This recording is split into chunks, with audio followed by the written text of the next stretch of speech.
እኔ ቆንጆ አልከፍትልም። እዛ መሸበት ሄደደር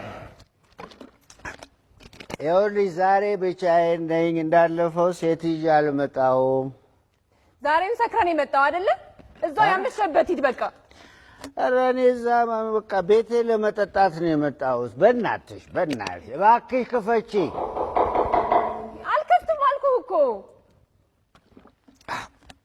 እሺ